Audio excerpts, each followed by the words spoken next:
Welcome to USS Global YouTube channel. The entire Middle East region continues to boil like a witch's cauldron. Tonight, it was reported that the U.S.-led coalition forces began their 12th round of strikes against the Houthis in Yemen, with heavy bombardment. This was followed by what was described as the second phase of the 12th round of attacks by U.S. and U.K. forces. Let us now examine the very striking details of the wave of joint attacks launched by U.S. and U.K. forces against Houthi targets. In a joint operation tonight, the U.S. and U.K. launched strikes on Houthi targets in Yemen from air and surface platforms, including fighter jets.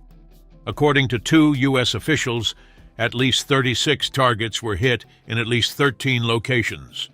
The heavy bombing attacks involved a squadron of U.S. F-18 Hornets and 4 U.K. Typhoon jets. Resources targeted by U.S. airstrikes included numerous underground storage facilities, command and control, missile systems, drone storage and operations sites, radars, and helicopters. One official said the underground weapons storage facility also contained weapons used by the Houthis to target international shipping lanes and Iranian munitions. But one of the most important targets was the airport area in Sana'a. This is where the Houthis had their most important military resources. The U.S. airstrikes in Sana'a allegedly hit several Houthi military trucks. But these trucks were carrying a large number of missiles. That's why the scale of the strikes was so severe. There were repeated explosions at the airbase. After the explosions, many missiles and military ammunition exploded, causing more violent explosions in the area. In other words, the airbase in Sana'a had turned into hell. Among the targets destroyed at the airbase were allegedly Soviet-era Mi-17 helicopters, which the Houthis used to land civilian oil and transport ships. In addition to these helicopters, Houthi fighter jets were also known to be present at the Sana'a airbase. If you remember, the Houthis flew a Soviet-era MiG-29 fighter jet and a Northrop F-5 Tiger fighter jet over the capital Sana'a during a military parade this year. These planes were still at the Sana'a airbase in recent days, so it is quite possible that the U.S. airstrikes have damaged these aircraft. In addition to the casualties at the Sana'a airbase, the coastal provinces of Hodeidah and Hajjah, where the Houthis have been launching attacks on merchant ships, were also reportedly hit. The port of Hodeidah was also targeted in the previous operation of the 12th U.S. airstrikes. In the previous strike operation in the port, 10 Houthi UAVs were destroyed. In the current strikes, the 12th U.S. airstrikes, an IHA launch pad was reportedly destroyed in the port of Hodeidah. In Hajjah, a large number of Houthi military resources were also reportedly destroyed. In short, the 12th U.S. airstrikes have been a very costly loss for the Houthis. So, in total, what kind of damage did the Houthis face after the U.S. airstrikes in the region? So far, U.S. airstrikes have destroyed 100 UAVs. One USV vehicle was also among the targets eliminated. The Houthis have also lost 3 speedboats, 28 anti-ship ballistic missile launch sites, 14 drone launch sites, 1 SAM surface-to-air missile, and more than 1 radar site. In total, more than 21 offensive-ready missiles are also known to have been destroyed in U.S. airstrikes against the Houthis in Yemen. When we take into account the Houthi military resources destroyed in the wake of the latest strikes, a tragic picture emerges for the Iranian-backed group. The U.S. and U.K., in a joint statement with Australia, Bahrain, Canada, Denmark, the Netherlands, New Zealand, Bahrain, Australia, Bahrain, Canada, Denmark, the Netherlands, and New Zealand, said, "Our goal remains to de-escalate tensions and restore stability in the Red Sea, but let us reiterate our warning to Houthi leaders. We will not hesitate to continue to defend lives and the free flow of trade in one of the world's most critical waterways. We face ongoing threats. 2 U.S. destroyers fired Tomahawk missiles as part of strikes against Houthi targets in Yemen, while the Arleigh Burke class guided missile destroyers USS Gravely and USS Carney fired cruise missiles for ground attack during the operation, a U.S. official said in a statement. FA-18 fighter jets from the aircraft carrier USS Dwight D. Eisenhower also participated in the strikes, officials said.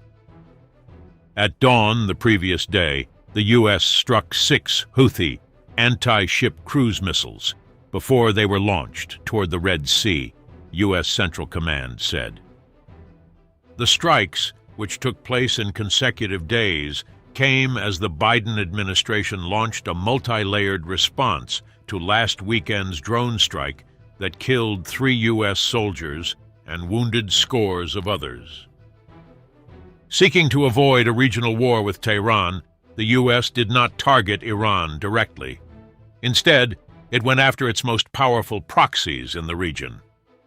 According to U.S. officials, this is an indirect way of trying to send a message to the Iranian leadership, which is increasingly alarmed by the actions of some of the organizations it supports.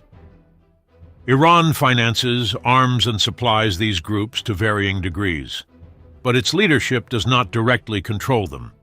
The attacks in Yemen, unlike those in Iraq and Syria, are a response to the Houthis' ongoing attacks on international shipping lanes and U.S. warships in the Red Sea.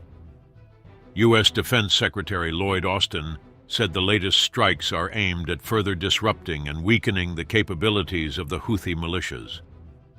This collective action sends a clear message to the Houthis that they will continue to suffer further consequences if they do not end their illegal attacks on international shipping and naval vessels. We will not hesitate to defend lives and the free flow of trade in one of the world's most critical waterways. President Joe Biden gave the green light for Saturday's strikes earlier in the week, according to 2 senior administration officials who emphasized that the United States did not want to escalate tensions and that the strikers were a direct response to the Houthis' actions. President Joe Biden acknowledged last month that previous strikes against the Houthis had not deterred the rebel group, but made clear that the attacks would continue. We will continue until the genocidal crimes in Gaza are stopped and the blockade on Gaza's residents is lifted, no matter what the sacrifices. On Friday, the United States launched separate unilateral strikes on 4 sites in Syria and 3 in Iraq. U.S. jets hit more than 85 targets, including command and control centers, intelligence centers, and weapons facilities. We believe the strikes were successful, National Security Council spokesman John Kirby said after the operation. But the Biden administration has promised more action against Iranian-backed groups in Iraq and Syria. U.S. Defense Secretary Lloyd Austin said the U.S. strikes on Friday were a start. Neither the White House nor the Pentagon would say exactly when the next stages of the response round of strikes in Yemen. Last day's strikes marked the 3rd time in recent weeks that the U.S. and U.K. have attacked Houthi targets as part of a joint operation. On January 11th, the 2 armies struck around 30 Houthi sites. Less than 2 weeks later, the U.S. and U.K. struck 8 more sites. Previous strikes targeted Houthi weapons storage facilities and radar sites in an attempt to disrupt the Iranian-backed rebel group's ability to attack international shipping lanes in the Red Sea and Gulf of Aden, some of the world's most critical waterways. But the Houthis have remained defiant, vowing to be more determined to confront what they call the U.S. and U.K. aggressors after the latest U.S.-led strikes. The U.S. has carried out larger-scale strikes against Houthi targets as well as smaller strikes against Houthi weapons. On Friday, U.S. forces shot down 4 Houthi drones that U.S. Central Command said were ready to launch, posing an imminent threat to shipping lanes and U.S. warships. On the same day, U.S. forces, including a guided missile destroyer and an FA-18 fighter jet, shot down a total of 8 drones over the Red Sea and Gulf of Aden. The Houthis have been attacking ships in the Red Sea for weeks as a show of support for Hamas in the Israel-Hamas war. The Red Sea is particularly vital for European trade.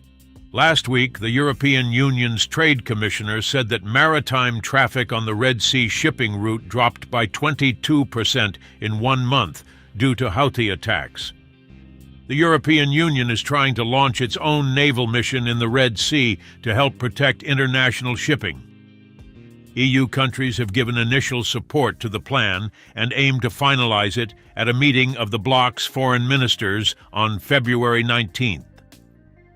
The US and the UK have repeatedly launched strikes against Houthi capabilities in Yemen, but so far the Houthis have not taken any steps to stop their attacks on ships, despite heavy bombardment. What do you think about this? Please let us know what you think in the comments. Please do not forget to subscribe to our channel and turn on notifications to be informed about new videos. Thank you for watching us.